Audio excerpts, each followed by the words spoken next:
কিন্তু এই ধ্যান মগ্ন করা আল্লাহ যাদেরকে কবুল করেন তারাই করতে পারেন। এবার ঠিক না? যোগ শ্রেষ্ঠ আল্লাহর ওলি যারা হয়েছেন যুগে যুগে তারা কত পরিশ্রম করেছেন। একজন আল্লাহর ওলি জীবনে খালি তালাশ করে দেখবেন কত কষ্ট করছেন। এই মদিনার জামাত কামাল দরবার আমার আব্বাজানের জীবনী আপনারা একটু খেয়াল করবেন, দেখবেন যে জীবনে কত কষ্ট করছেন। যেই কষ্ট করছেন, যেই রেয়াজত, যেই মেহনত করছেন,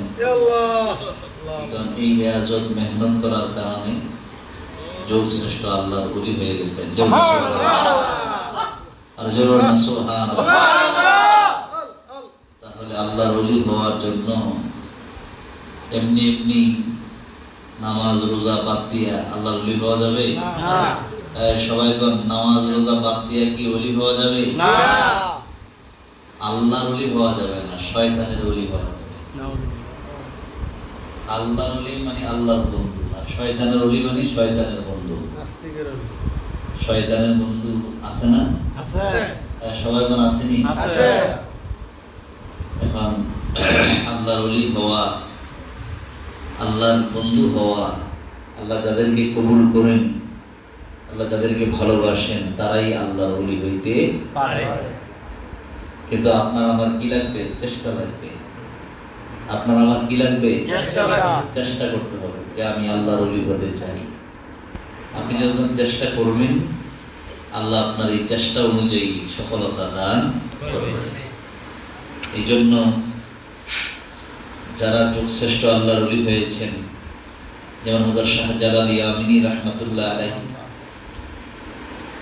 শাহ পরান রাহমাতুল্লাহ আলাইহি, আমরা এই বাংলার জমিনে তারা যে শুয়ে আছেন, তারা কি কষ্ট করছেন না? সকাল করছেন কিনা? রংপুরের জমিনে, বগুড়ার জমিনে, যেমন রংপুরে কারামাতের জৈনপুরি রহমাতুল্লাহ আলাইহি শুয়ে আছেন, বগুড়ার জমিনে শাহ সুলতান বলখি রহমাতুল্লাহ আলাইহি, এইভাবে যুগ শ্রেষ্ঠ আল্লাহর ওলিরা শুয়ে আছেন। তারা কত কষ্ট করছেন। যেমন শাহ সুলতান বলখি রহমাতুল্লাহ আলাইহিকে বলা হয় মাহি সাওয়ার, মাছের উপরে সাওয়ার হয়ে বাংলাতে আসছেন। মাছের উপরে সাওয়ার হয়ে কি করছেন? এই বাংলার জমিনে আসছেন। মাছের উপরে সাওয়ার, বাঘের উপরে সাওয়ার হইয়া কি কারণে? কি সহজ কাজ? এই সকলে মনে করে কি সহজ কাজ? এই কাজগুলা তারা কিভাবে তাদের কন্ট্রোল করেছেন। এইভাবে আল্লাহর ওলি যারা হয়েছেন তাদের দাম আল্লাহ এত দামি করে দিয়েছেন। তামাম মাখলুকাত, আল্লাহ পাক বলছেন মানুষ হলো সৃষ্টির সেরা, আর বাকি সব হলো মানুষের সেবা করার জন্য আল্লাহ বানাইছেন। বাকি সব কিছু বানাইছেন কার সেবা করতে? মানুষের সেবা করতে। এখন দেখা গেছে মানুষ সবার সেবা করে, কিন্তু মানুষের সেবা বাকি তারা করে না। আমরা তাহলে ওই রকমের মানুষ হইতে পারি। যদি ওই রকম মানুষ হতে পারি তাহলে দেখা যাবে তামাম মাখলুকাত আপনার জন্য। দেখেন আলী রাদিয়াল্লাহু তাআলা আনহু, নদীর পানি শুকায় গেছে। নদীর পানি কি হয়েছে? শুকায় গেছে। পানিকে ডাক দিয়েছেন, পানির মধ্যে হুকুম করছেন, পানি চলে আসছে। দেখছেন, পানির কাছে সিঁড়ি লিখে দিয়েছেন, নদীর মধ্যে আবার কি হয়ে গেছে? পানি পেয়ে গেছে। মদিনার মাটিতে ভূমিকম্প শুরু হয়েছে। ওমর রাদিয়াল্লাহু তাআলা আনহু মদিনার মাটির মধ্যে চাবুক মারলেন, 3টা চাবুক মেরে বললেন, এই মদিনার মাটি, তুমি জানো এই জমিনে না নবীজি শুয়ে রয়েছেন, তুমি কেন কাঁপতেছ? আর যেমন সুবহানাল্লাহ। এই জমিনও জানে সবই ঠিক, কিন্তু ফাঁকি দিয়ে ওমর রাদিয়াল্লাহু তাআলা বলছেন, খবরদার,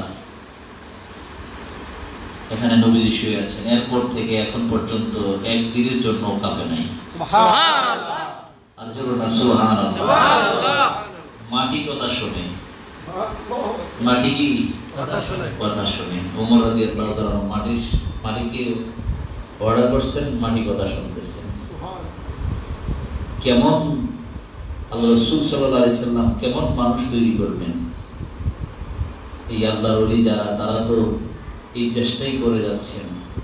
এই চেষ্টা যখন করে যাচ্ছেন, আপনারা যখন এই চেষ্টার মধ্যে থাকবেন, আল্লাহ পাক আপনাদের কাজের মধ্যে কি দিবেন?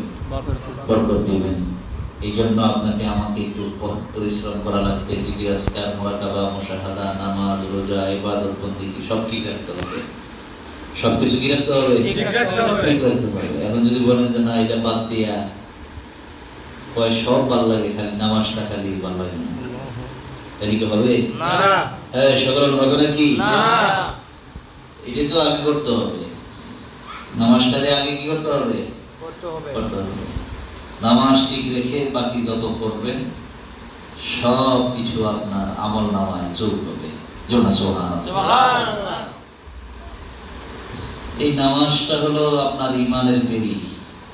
ইমানের কি বেরি?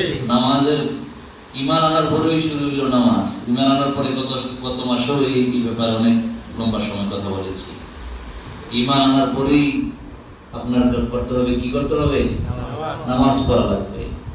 এখন আপনি বাজার করতে গেছেন, যদি যে ব্যাগের মধ্যে বাজারের খরচ নেবেন, ব্যাগের নিচে দিয়ে যদি সেলাই না থাকে, আপনি যত জিনিস রাখবেন ব্যাগে কি থাকবে? না। সরলন থাকবে? না। পরিশ্রম করার কারণে আল্লাহ তাদেরকে যুগ শ্রেষ্ঠ ওলি বানিয়ে দিয়েছেন। যেই সময় প্রচারণা নাই, যেই সময় কি নাই প্রচারণা এখন দেখেন না, মোবাইল দিয়ে, রেডিওর মাধ্যমে, টেলিভিশনের মাধ্যমে, ইউটিউবের মাধ্যমে তামাম পৃথিবীর এক জায়গায় কি হয় মুহূর্তের ভিতরে সারা পৃথিবী জানে। টেলিভিশনই চিনছে না। টেলিভিশনে কি করছে না? যখন টেলিভিশন আইছে, কথা কইলে মানুষ টেলিভিশনে পিছিয়ে দিয়ে গেছে যে করতে কথাই মানুষ পিছনে গেছে যে কথা কিভাবে কয়, কোথেকে কথাই। তাহলে বোঝা গেল 50-60 বছর আগে মানুষ কিভাবে মিডিয়ার মাধ্যমে কথা বলে এটার মধ্যে মানুষের কোনো ধারণা ছিল না। আজ থেকে প্রায় 800-900 বছর আগে তখন কি মিডিয়া ছিল? পত্রিকা ছিল? মোবাইল ছিল? টেলিভিশন ছিল? রেডিও ছিল? কোনো কিছু নাই, কোনো মিডিয়াও নাই। কিন্তু ওই সময় তারা যে যোগশ্রেষ্ঠ আল্লাহর ওলি, এই খবর মানুষের কানে কিভাবে পৌঁছলো? এই খবরটা মানুষের কানে কিভাবে পৌঁছলো? তাহলে বোঝা গেল আল্লাহ বলেন আমার বন্ধু যখন হয় তাদের প্রচার দুনিয়ার মানুষ, আল্লাহ বলে তুমি কি প্রচার করবো? আমি আল্লাহ তো প্রচার করি।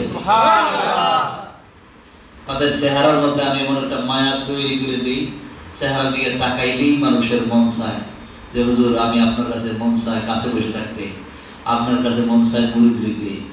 আল্লাহ তাদের চেহারার মধ্যে একটা মায়া সৃষ্টি করেছে। এবং আব্দুল কাদের জিলানী রাহমাতুল্লাহ আলাইহি বলছেন, ওলি চিনার প্রথম একটা নমুনা হলো যাকে দেখলে আখিরাতের কথা মনে হয়, পরকালের কথা মনে হয়, আল্লাহ ওয়া রাসূলের কথা মনে হয়, মনে করতে হবে ওই লোকটাই আল্লাহর ওলি। সুবহানাল্লাহ। ওই লোকটাই কি আল্লাহর ওলি। এটা হলো প্রথম একটা ধারণা যে আল্লাহর ওলি বুঝনটা কেমনে। আল্লাহর ওলির প্রথম বুঝনের সিস্টেমটাই হলো যারা দেখলে আল্লাহ ওয়া রাসূলের কথা স্মরণ হয়, মৃত্যুর কথা স্মরণ হয়, পরকালের কথা স্মরণ হয়, মনে করতে হবে ওই লোকটা কি আল্লাহর ওলি। এবং এই সমস্ত আল্লাহর ওলিদের সোহবতে বসলে, তাদের সাথে সংস্পর্শে থাকলে আল্লাহ পাক তাদের দাম, তাদের মর্যাদা আল্লাহ কি করে বাড়ায়। এই জন্য আজকে এই প্রত্যেক মাসে মাসে যে মাহফিলটা হয়, আমরা তো অল্প অল্প জিকির আজকার করি, এরপরও আমরা কি হয়ে যাই? অসুস্থ হয়ে যাই, বিরক্ত হয়ে যাই। কাজে এত